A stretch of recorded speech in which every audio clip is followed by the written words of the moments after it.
Tēnā tātou, ko Ngāti Tarawhai, Ngāti Pikiau, oku iwi, ka tiake no te arawa whānui ahau, ko Tame Malcolm tōku ingoa. Kia ora everyone, my name is Tame Malcolm. I was fortunate and blessed to grow up in Rotorua.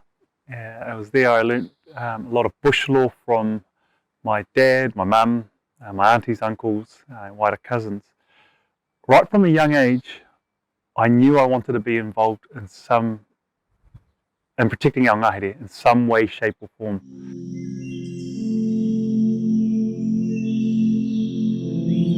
I remember anytime there was an opportunity to go out to the bush with my dad and uncles, I jumped at it, and I knew they were going out hunting at 3 in the morning, and I would sleep in my clothes so I could get up with enough time to follow them.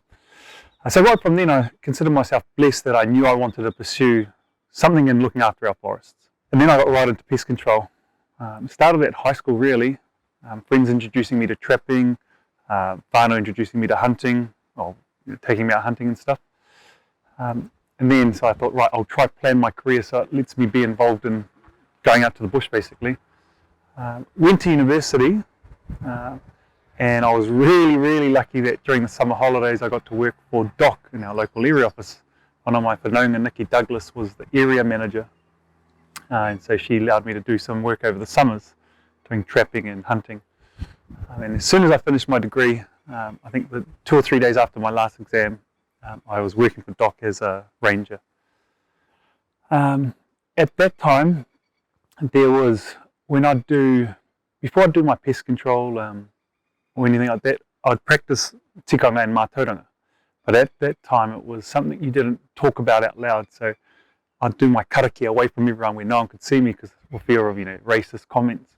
Or when it came time to trapping, I'd follow the sort of tikanga we'd been taught, or that aligned with some kāro from our tūpuna. And again, I'd hide it from others. And then along came Predator Free 2050, the initiative. And it was then I thought, oh yeah, I'm right behind this, I'm all about this predator-free movement. And then I started seeing an appetite for Mātauranga. And I think that's where I really found my calling, that there was this want and need by communities right across the country to be more engaged with Maori communities around Mātauranga and tikanga to guide predator-free, to achieve the predator-free goals. And I realised how, again, blessed and fortunate I was that I'd been given and taught a lot of that. And some people saw it as a huge knowledge gap where I thought I have some answers, but I also know where to find the rest of the answers that might help me. And so yeah, that's when I kicked off, really getting involved in it. But what it taught me as well is that, Mātauranga isn't the answer, it's the way to find the answers. So while I knew a little bit in my specific realm, Mātauranga enabled me to find solutions that would help out wherever I needed. There's a lot written online around the definition of Mātauranga. And you could spend days, if not months, reading all these definitions. But to me, quite simply, Mātauranga is the Maori knowledge system, or indigenous knowledge system. The word itself came about in the 60s, from what I understand, as a way to describe science. So some Maori scholars got together and they were coming up with words to describe the science system, and that's where Mātauranga comes about. But Mātauranga is a bit more than science per se. It's more of a cross-disciplinary way of knowing and understanding. And it isn't the answers. Mātauranga isn't the answer, it's a process to find the answers, much like sciences. Mātauranga also includes our beliefs, views, values and perspectives. So whereas science might stop short of people's beliefs, Mātauranga incorporates those. So an example that most people can understand about Mātauranga is gravity. We all know what gravity is, and it's been well and truly defined. In Te Ao Māori, Mātauranga is described as Papa Tuanuku constantly calling back to Ranginui, the Sky Father. So when they were separated, Rangi was sent above and Papa Tuanuku below. and she constantly draws him back down. That's why we see gravity. So a Mātauranga explanation for gravity is, yeah, from rangi and papa. The kōrero I will share today, and I share all the time, is from Te Aroha. It was where I was brought up. It was, and it's where I'm from. So what I'm trying to do is premise all of my kōrero with the fact that every iwi has their own whakaaro. So this stuff is from Te Aroha, and I can't speak for other iwi. Going back to when predator-free first came about, with the idea that we can eradicate possums, rats and stoats from Aotearoa by 2050, the practical side of me thought, let's do it. I'm sick of trapping these things. I'm sick of lugging traps up the hill. Let's get stuck into it. But as I sat down with some of with my parents and my uncles and aunties and my kaumātua, we started talking about the philosophy of eradicating a species, even if it is just from these shores. And Maori learnt, shortly after their arrival in Aotearoa, my tupuna learnt that to eradicate a species or to annihilate a species is very tapu. It's not something you actively try seek. And yeah, for us in Te Aroha, we stitch those lessons into our culture, into our language, into our tikanga. For instance, the Māori word for extinction is mate a moa, death of the moa, if you were to translate it literally. So how we describe extinction is likening it to the death of the moa. So that got me thinking, while I would like to see possums, stoats and rats eradicated from Aotearoa, is there a way to do this that aligns with our tikanga and our Māori philosophies? So with that, I dived into the kōrero of our atua. And like I said, Mātauranga involves Māori beliefs, philosophies and perspectives. Now most people will think that if you're going to go down the route of trapping possums, let's say, in the forest, you would probably look to Tane Mahuta, the god of the forest, to guide your thinking and your actions. In Te Aroha, however, it's Mātauranga, the god of war, that guides your thinking, your philosophies and your actions when it comes to trapping. Reason being that when Ranginui and Papa Tuanuku were separated, all the gods went to war with each other. So Tane Mahuta, the god of the forest, Tāwhiri Mātea, who wanted his parents to stay connected, the god of the winds, Rongo Mai Tāne, the god of peace. They all went to battle for various reasons, and it was Mātauranga that stood against many of them, the god of war.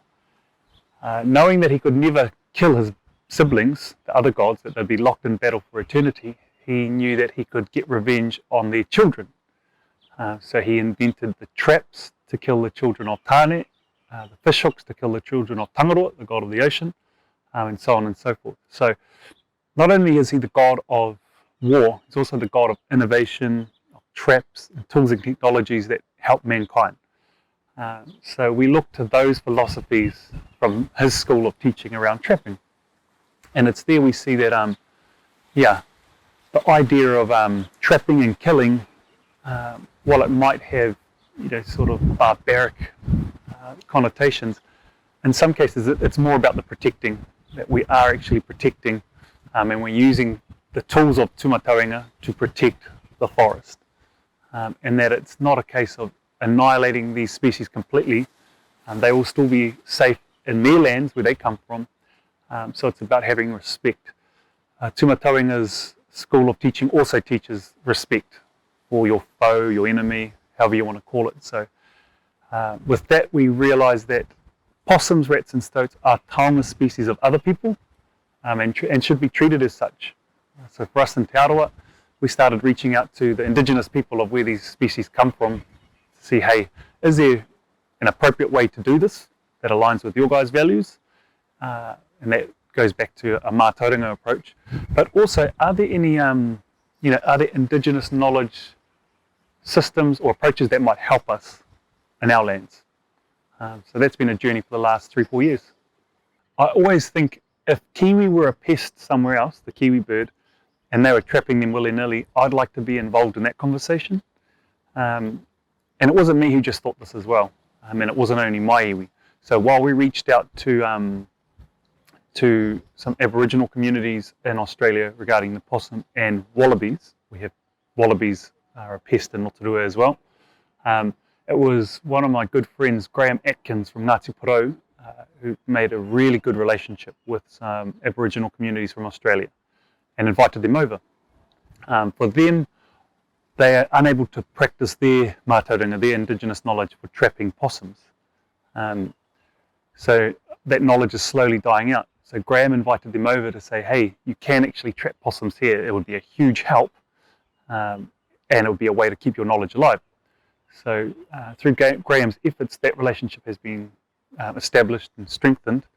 But one of the cool learnings from it was around, it is a taonga species to them.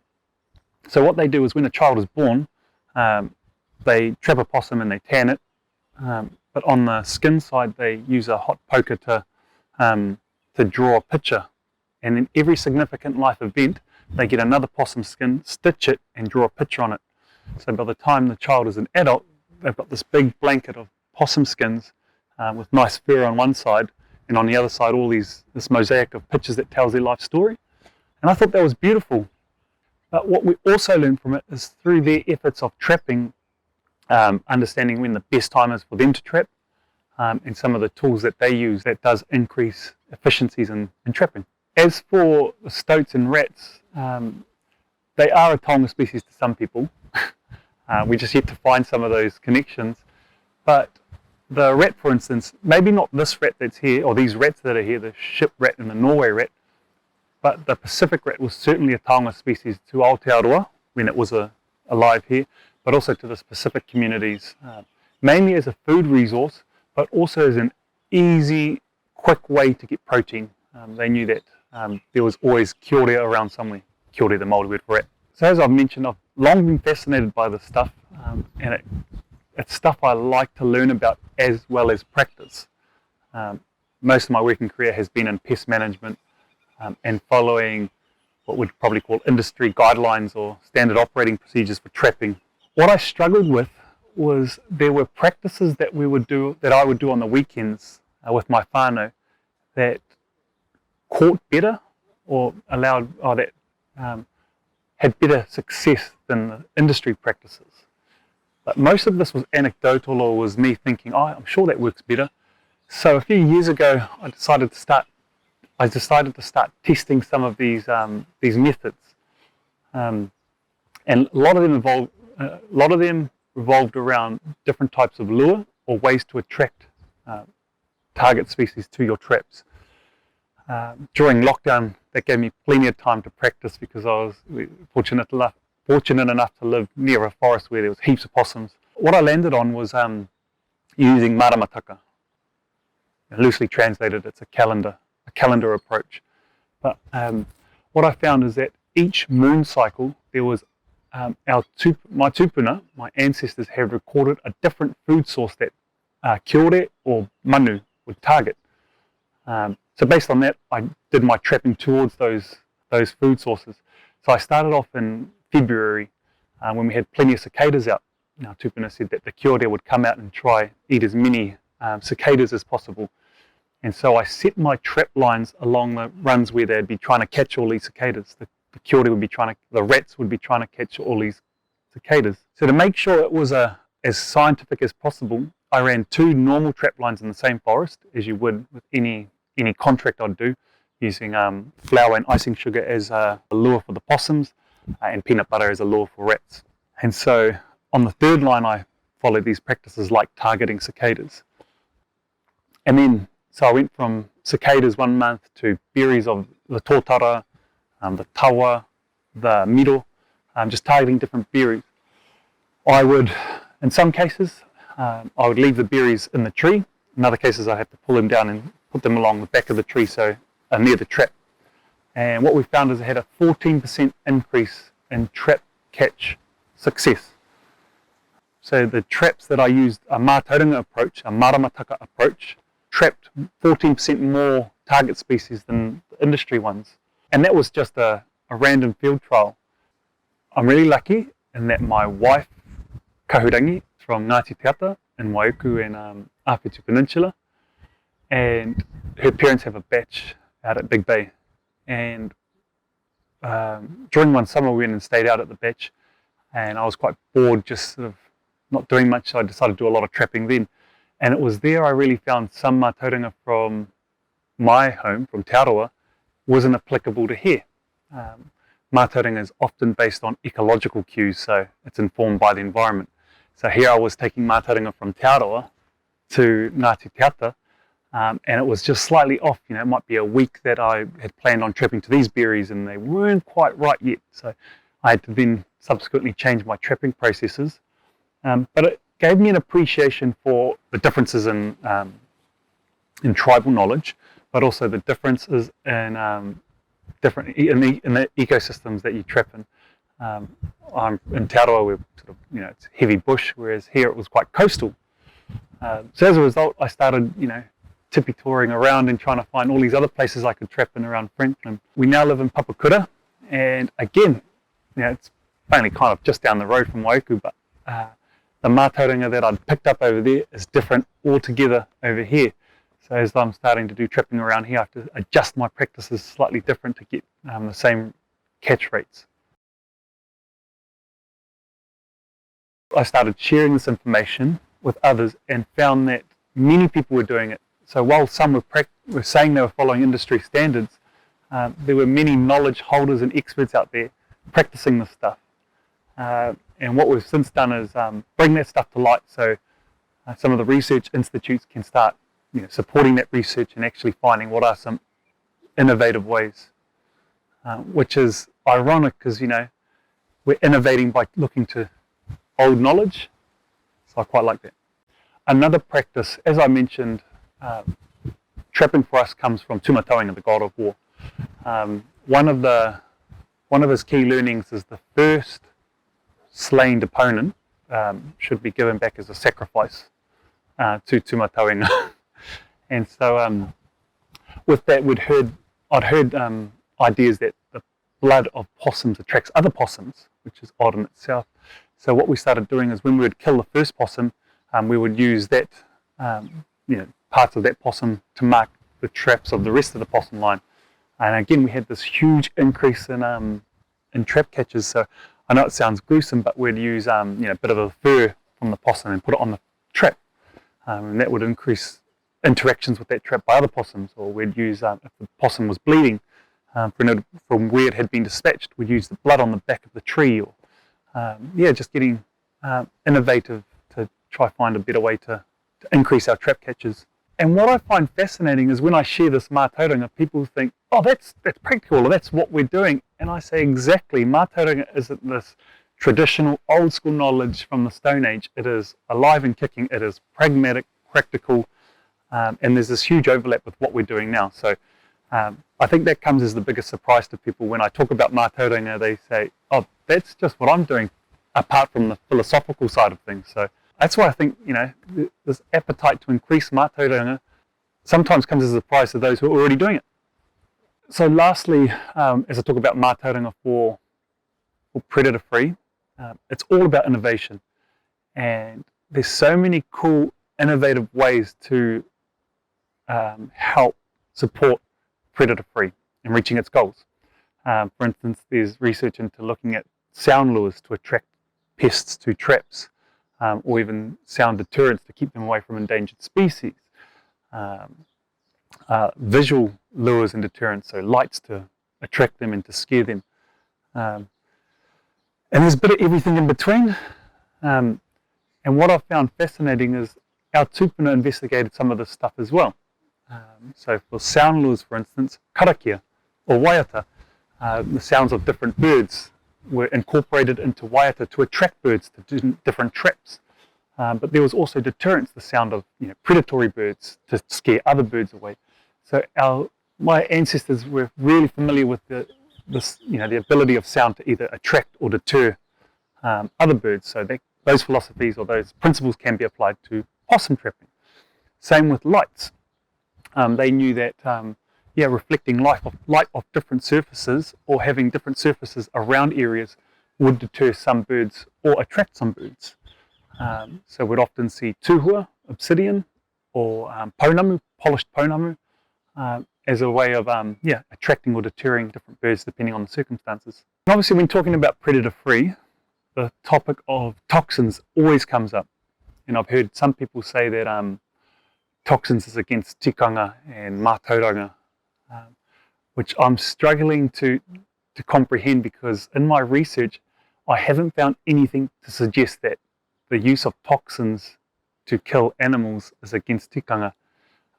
Quite contrary, in fact. I've found examples where our tupuna knew the abilities of toxins and would use them to their advantage. So kawa, for instance, when used in a certain way, is a deterrent and insecticide.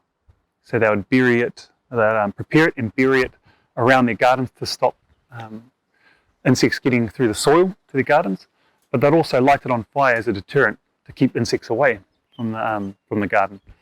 Karaka berries, which we know are highly toxic, and you see a story pop up every now and again of karaka berries killing dogs. My tupuna were well aware of this and would use karaka berries to control feral dogs, or feral kuri, when they first arrived in Aotearoa. So the use of toxins, while controversial, I think the idea that it's against tikanga and Mātauranga, I don't necessarily agree with, but I think needs exploring more before I'm convinced. There is a perception that, toxic, because 1080, for instance, it's artificial, it's not from this land, it's being put back into the soil. Again, going back to our tupuna, they understood the toxic properties of tutu, a plant, and then some research in, I think, 2018 by Sean Ogilvie and some people from Hikoi. They investigated tutu as a possible toxin for rats, and found that it was quite doable. You could easily turn tutu into a toxic for rats and stuff.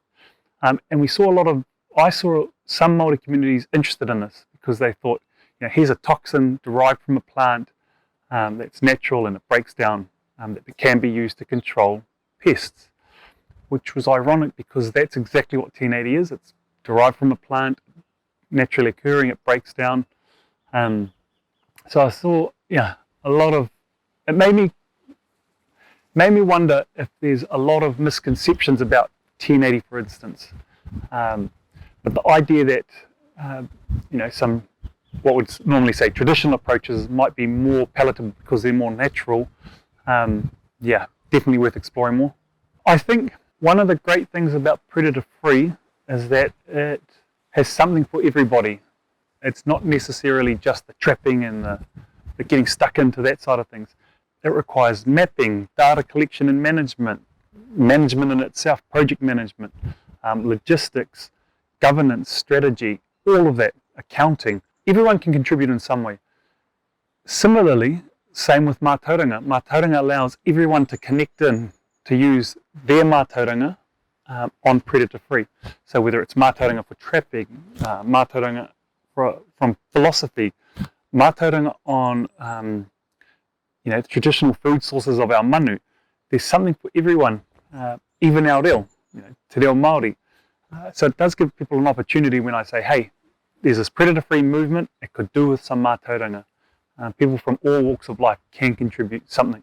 Those watching that want to get involved, easiest thing is doing some trapping in your own house. I was guilty in the early days of thinking that predator-free was going to be led and delivered out in the deep forests of Aotearoa, but the reality is that in your own home is where it starts. So even something as simple as a rat trap in your house, I feel is contributing to the movement. But to sustain this movement until 2050, basically to achieve eradication is going to take tools and tech, but to maintain it is going to take people. So even if you're just aware of predator free and able to share the message, I think that's going to help in the long run. Because once possums, rats and stoats have been eradicated from Aotearoa, it's going to take 5 million people keeping their eyes peeled for any of these to come back into the country for us to maintain it. So being aware of it is the second best thing you can do.